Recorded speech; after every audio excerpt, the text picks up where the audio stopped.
음식물이 이 편도 홈 사이에 끼게 돼요. 그게 오랫동안 지속될 경우에는 이런 누런 덩어리, 입동이라고도 하죠. 이거는 양치를 할 수 없는 부분에 음식물 찌꺼기가 붙어 있는 거다 보니까 심한 악취 때문에 일상생활이 조금 힘들어질 수도 있습니다. 편도의 홈을 본인이 막대기를 통해서 헤집으면서 제거를 하게 되면 편도의 홈이 더 커지게 됩니다. 더 많은 편도 결석이 생길 수도 있어요. 집에서 간단하게 제거를 해볼 만한 방법으로는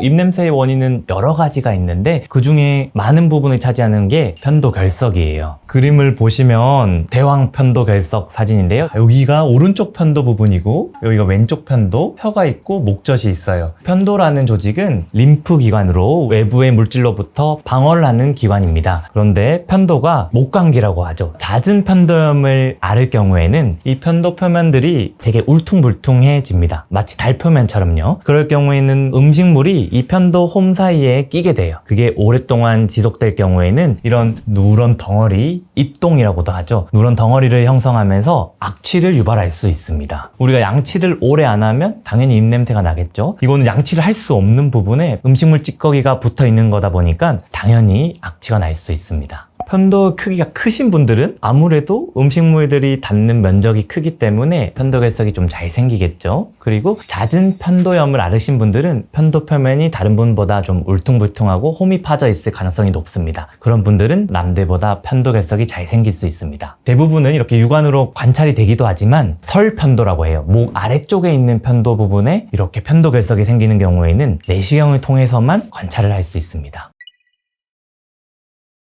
우리 편도가 자세히 보면 거울로 볼 수 있습니다. 그래서 집에 있는 거울 앞에 서서 벌리게 되면 우리 편도를 확인할 수 있는데요. 그냥 단순히 벌린 것으로는 편도 전장이 잘 노출이 되지 않기 때문에 집에서는 숟가락 같은 걸 이용해서 혀를 이렇게 누르면서 소리를 내면 거울을 비친 편도를 확인할 수 있습니다. 그래서 편도를 확인했는데 약간 색깔이 뭔가 하얀색 바발 같은 게 껴있다 하면 편도 결석이 이쪽 부분에 있구나 이렇게 생각할 수 있습니다. 우리 몸에 이런 이물질이 껴있으니까 당연히 목 이물감이 가장 큰 증상입니다. 그리고 양치하거나 갑자기 기침하다가 노란 알갱이가 나왔다고 이걸 사진 찍어서 오시는 분들도 있어요. 그래서 목 이물감이나 구취 또는 이상한 알갱이의 발견 등으로 내원을 하시는 분들이 많습니다. 편도 결석이 너무 심하고 너무 깊게 박혀 있는 경우에는 아무리 제거를 하려고 해도 제거가 잘 되지 않고 심한 악취 때문에 일상생활이 조금 힘들어질 수도 있습니다. 집에서 간단하게 제거를 해볼 만한 방법으로는 첫 번째로는 가글이 있습니다. 일단 대부분 가글을 한다고 하면 그냥 양치의 대안이라고 생각을 하십니다. 그래서 이런 방법으로 입안에만 오물오물하고 뱉어내는 가글을 대부분 하십니다. 그래서 우리 편도 결석을 제거하기에는 올바른 가글은 아닌 것 같아요. 편도 결석을 제거할 수 있는 올바른 가글법은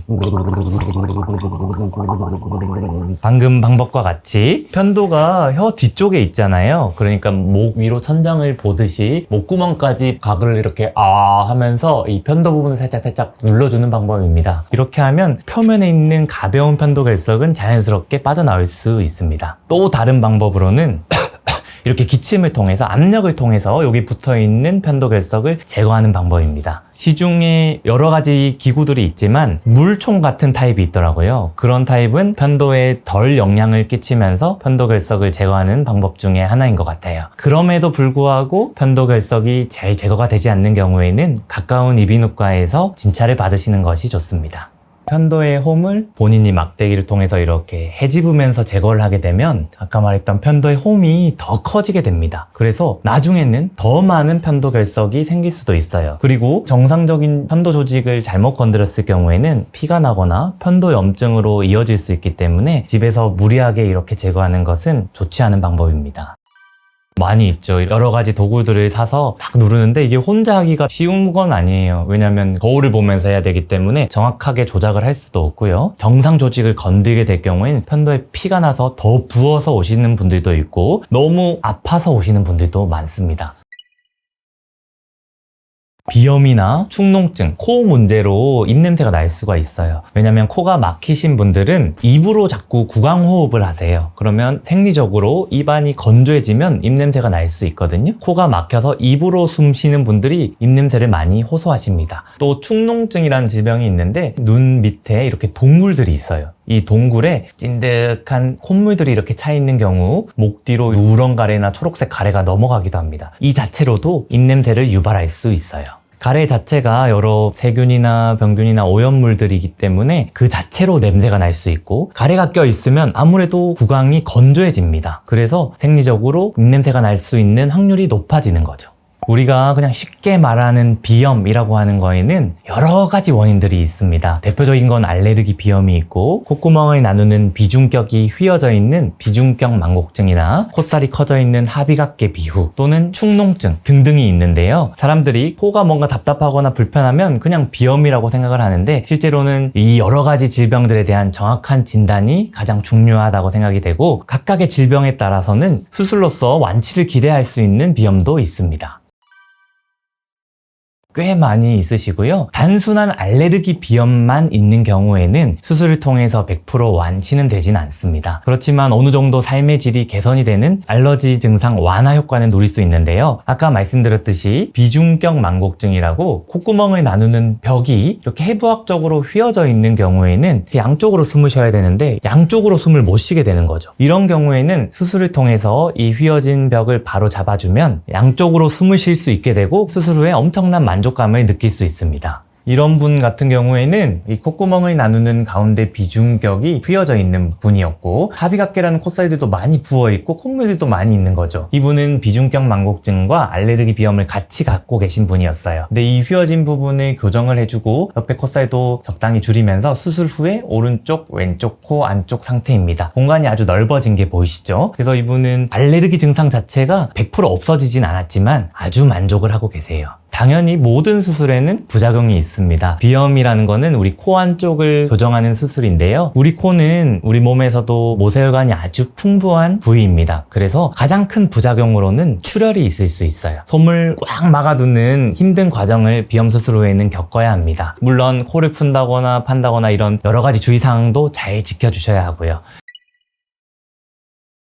우리가 매일 외출하고 나오면 세수를 하거나 양치를 하죠. 외출하고 집에 들어왔을 때 하루에 한 번 코 세척을 하는 것은 건강한 코 관리를 위해서 아주 도움이 될 수 있습니다. 코 안에는 미세먼지들이나 여러 알레르기 항원들, 오염물들이 코털에 많이 붙어 있어요. 그래서 코 세척을 하게 되면 코 안에 자정작용을 도와주고 점막들의 기능이 건강하게 유지될 수 있기 때문에 코 건강 관리에 아주 좋은 방법입니다. 실제로 비염이나 축농증이 있으신 분들은 코 세척을 통해서 코가 많이 편해졌다는 분들도 많이 있습니다. 저도 매일은 아니더라도 이틀에 한 번 정도는 코 세척을 하는데요. 코 세척기는 일반 약국에서 아무거나 구입하셔도 되고요. 생리식염수가 따로 있을 거예요. 이 생리식염수는 한 30에서 35도 정도의 미지근한 정도로 데워서 사용하시는 것이 좋습니다. 한번 제가 보여드려 볼게요. 세숫대 앞에 섰다고 생각을 하고 생리식염수를 통해서 코 세척을 준비합니다. 그리고 고개는 한 45도 숙여서 옆으로 이렇게 돌려서 아 소리를 내면서 코 세척기를 짜줍니다. 이때 주의해야 할 점은 아 소리를 잘 내야지 이 입천장이 위로 올라가면서 코 세척물이 목 안으로 넘어가지 않게 되고요. 그리고 압력을 너무 세게 짜게 되면 귀로 코 세척액이 넘어갈 수 있기 때문에 주의해야 합니다. 제가 한번 보여드릴게요. 45도 숙여서 아 소리 내면서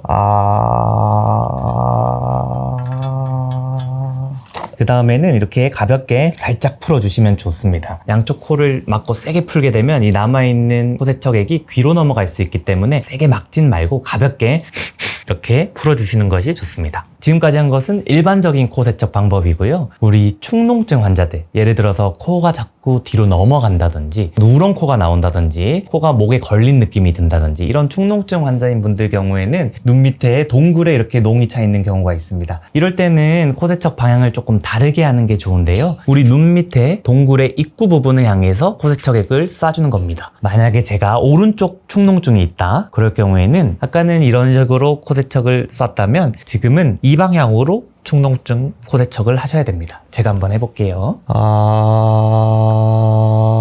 좀 이해가 되셨나요? 그래서 축농증이 있다고 들으신 분들, 아니면 누런 코가 나오거나 이상한 냄새가 나거나 콧물이 자꾸 목 뒤로 이렇게 넘어가는 증상이 있으신 분들은 이 방향으로 한번 코 세척 해보시고 도움을 받으시기 바랍니다. 첫 번째로는 우리가 누울 때 코가 막히시는 분들이 생각보다 많이 있어요. 그 원인이 뭘까 저도 많이 생각을 해봤는데 이불에 진드기 때문일 가능성도 아주 높다고 생각이 됩니다. 실제로 제가 수술한 환자분 중에 코 안의 상태는 내시경 상태로 아주 좋은데 자꾸 누우면 코가 막힌다는 분이 있었어요. 근데 그분의 알레르기 검사 결과에 진먼지 진드기가 아주 높게 보고가 됐어요. 그래서 진먼지 방지 침구로 한번 바꿔보자고 얘기를 해봤고, 실제로 그 환자분께서 잘 때 너무 많이 편해졌다고 저한테 직접 알려주신 케이스가 있습니다. 그래서 국민들의 알레르기 비염 중에 대다수가 진먼지 진드기에 알러지를 갖고 있습니다. 그래서 누울 때 특히 코가 막히시는 분은 진먼지 진드기 방지 침구로 교체해 보시는 것도 하나의 방법일 것 같습니다. 두 번째로는 우리가 눕게 되면 정상적으로 중력에 의해서 모세혈관이 확장이 됩니다. 코 안에 이 하비각계라는 구조들도 모세혈관으로 이루어져 있거든요. 자연스럽게 코 안의 공간이 좁아지는 것은 생리적인 현상입니다. 그런데 너무 심하게 불편하신 분들은 베개를 조금 높게 올려서 중력의 영향을 조금이나마 덜 받는 것도 도움이 될 수 있다고 생각이 됩니다. 마지막 방법으로는 요즘같이 건조할 때 가습기를 켜고 주무시는 것이 아주 도움이 됩니다. 습도는 한 40에서 한 60% 정도로 맞춰서 주무시면 비염 환자분들이 잘 때 막 입을 벌리고 자잖아요. 그럴 경우에 목이 건조해져서 다른 염증으로 이어질 수 있기 때문에 가습기를 꼭 켜고 주무시기 바랍니다. 실제로 지금 환절기라서 비염 환자분들이 되게 많이 내원하시는데요. 가장 힘들어 하시는 게 코막힘, 콧물입니다. 내시경으로 보면 코 안에 점막들이 땡땡 부어 있어서 아예 숨을 못 쉬는 정도로 부어 있는 경우들이 많고요. 코가 간지러워서 재채기랑 콧물 때문에 일상생활이 불편할 정도로 힘들어 하시는 분들이 많습니다. 그리고 비염 때문에 코가 많이 막히신 분들은 입으로 호흡을 해야 되기 때문에 목이 자주 건조해져서 목감기로 오시는 분들도 많습니다. 비염 때문에 많이 고생이시라면 1일 1코 세척 한번 염두에 보시고요. 자기 전에 가습기 켜는 것도 꼭 한번 고려해 주셨으면 좋겠습니다.